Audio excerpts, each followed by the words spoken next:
Every year, thousands of low-level drug dealers are arrested. But the kingpins, the ones making billions, they're untouchable. Why?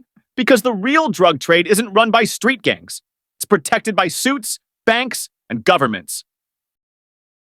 The UN estimates the drug trade is worth over $600 billion a year. But follow the money, and you'll find it doesn't end in some cartel basement.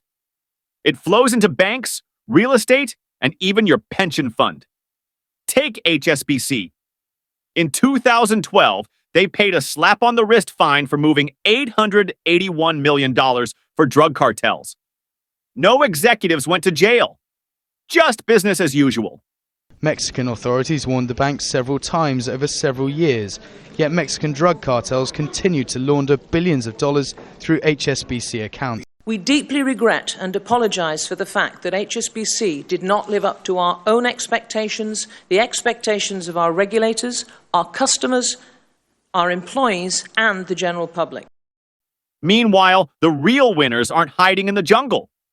They're sipping champagne in penthouses, and they're protected by the system. In Mexico, cartels pay politicians millions for immunity. In Colombia, paramilitary groups funded by cocaine became untouchable. But it's not just over there. In the 1980s, the CIA allegedly turned a blind eye to cocaine smuggling to fund anti-communist rebels in Nicaragua. Sound like a conspiracy? The US government's own reports admitted it. Even today, agencies like the DEA have been accused of cutting deals with cartels like Sinaloa to target rivals.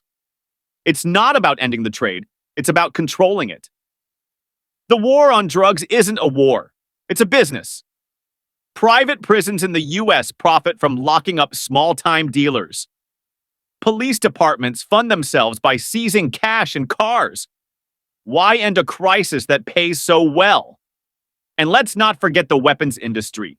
Cartels buy US-made guns. Governments buy tanks to fight them. Everyone wins, except you.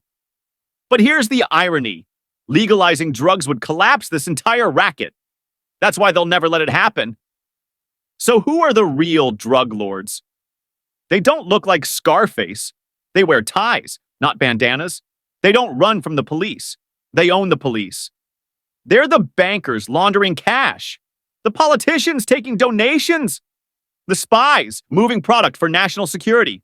They'll never get caught because they make the rules. The war on drugs was never about saving lives. It's about power, profit, and control. Share this video before it's taken down. Hit subscribe, stay curious, and ask yourself, who's really in control?